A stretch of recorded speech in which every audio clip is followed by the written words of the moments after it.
Hi everyone, welcome to this session of the Tiger Academy, Investment Strategies for the US Stock Market. In the first 7 lessons, we learned the 2 parts of investment basics and trading fundamentals in US stock investment. In this lesson, I'll take you through the study of advanced investment strategies. Investment strategies are important. We all know what a treasure hunt is, so let's use the analogy of treasure hunters and looking for treasure to better understand. Treasure hunters often dig for gold using their skills and a treasure map. It can be said that the quality of treasure map directly determines the success or failure of a treasure hunt. In US stock investment, there's something similar to a treasure map. It's called investment strategy. Having an investment strategy will not only alert you to where a crisis may occur in the market, but also to what the long-term trend of the market is and what kind of listed companies you should be trading.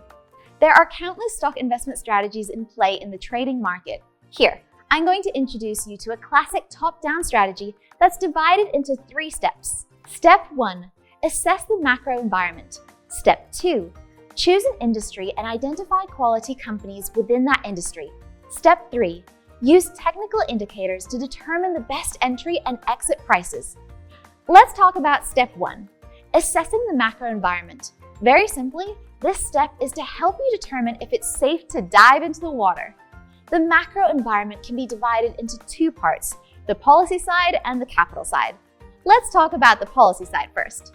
The experience of many investment gurus throughout history tell us that trend is your friend and that trend can be very much connected to policy.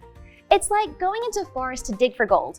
Only by finding the most likely area in which gold might be found and by avoiding possible crises along the way, you can find the opportunity and finally dig for it.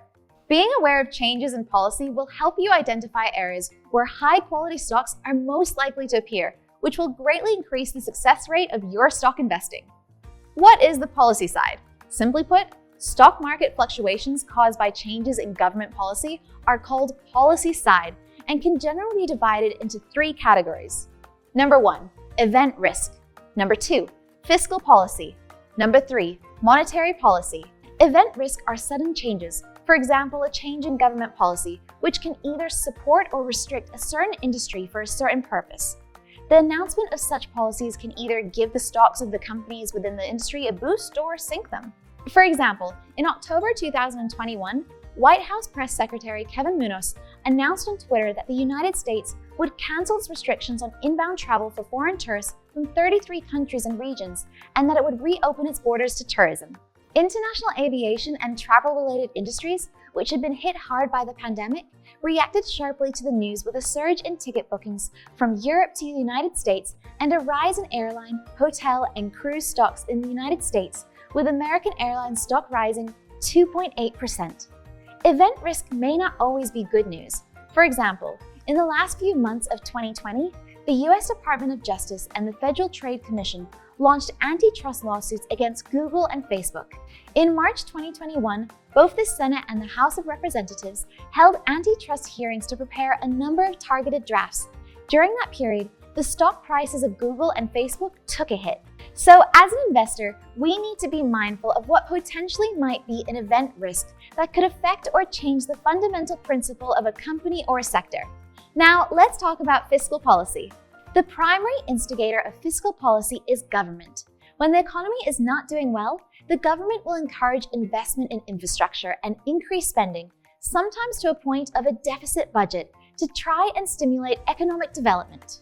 For example, in 2021, in order to better enable the US economy to recover from the negative impact of the pandemic, the Biden administration launched a multi-trillion-dollar infrastructure plan focusing on electronic vehicles, infrastructure, and affordable housing, among other things. The stock market reacted positively to the policy announcement, and the S&P 500 index reached a new high. In addition to event risk and fiscal policy, the market also pays great attention to announcement on monetary policy. The leader of monetary policy in the US is the Federal Reserve, the central bank of the United States. Its main job is to make the policy decisions based on how well the national economy is doing.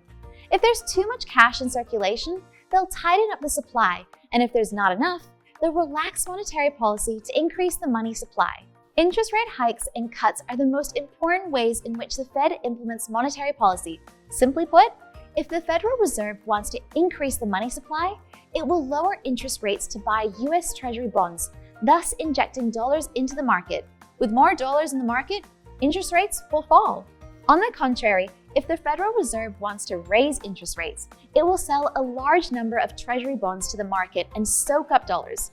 When liquidity is reduced, market interest rates rise. It's just that simple. From the monetary policy view, the Fed's interest rate hikes are used to remove liquidity from the markets and to make the dollar scarce and thus more valuable.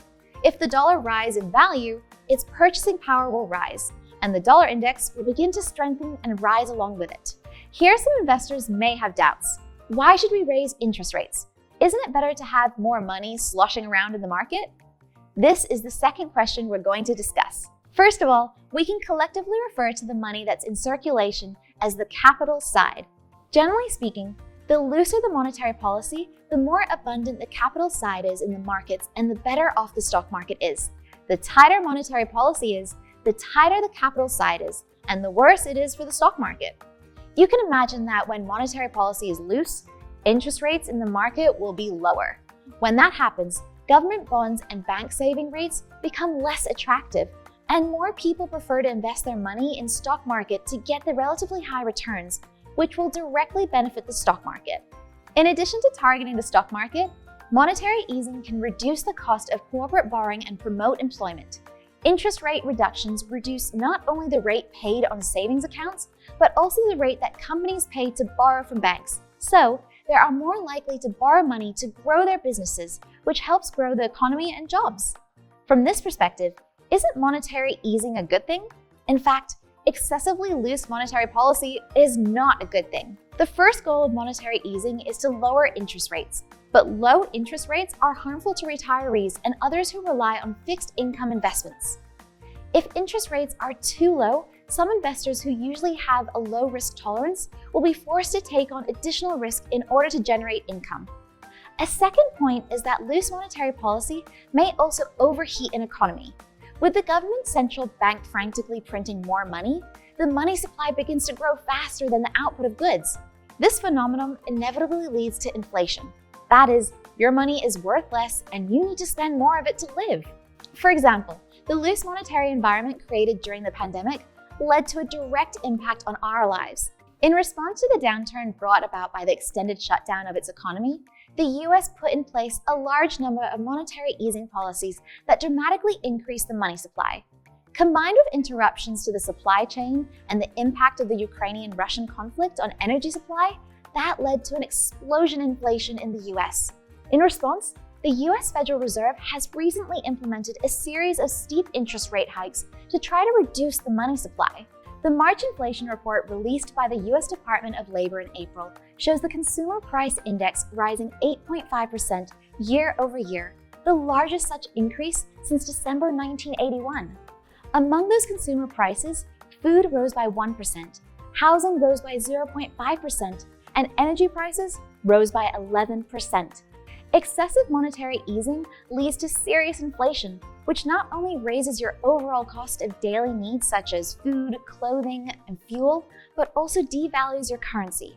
It also requires that you bear greater investment risk in exchange for getting greater returns in order to cover the rising costs. Now, do you still think that the more money in the market, the better? That brings us to the end of the first part of the US stock investment strategy, assessing the macro environment. After gaining the preceding knowledge points, you can't help but ask one question. Why is assessing the macro environment important for assessing the safety of the stock market as a place to invest? The reason is very simple. If a black swan event occurs, such as an unexpected interest rate hike, or a natural disaster, or an industry having its activities suddenly and severely restricted by government policy, would you still commit great sums of money to investment in a company within that industry or to invest in any company for that matter? I believe you already know the answer to that question. Just remember Warren Buffett's 2 rules for investing in stocks. So if you've been lucky enough to get your hands on an investment treasure map, the first thing you need to do is avoid possible danger areas and increase your chances for survival. Only then will you have a greater chance to dig for that gold. Okay, that's the end of this lesson. Let's summarize the key content that we've covered. Stock investment strategy, the policy side, the capital side, How's it going? Isn't treasure hunting interesting? Through the first part, you learned how to assess the macro environment and to determine what kind of environment is suitable for entry trading and what type of environment should be avoided. At the same time, by determining what the government policies are for a particular industry, you'll be able to target sectors containing high-quality companies, greatly increasing your chances of success in stock investment. In the next lesson, I'll teach you how to choose industries with the greatest future potential. If you choose the right industry, you'll have a higher chance to step right into the fast lane of rising stocks and be one step closer to success. I'll catch you next time.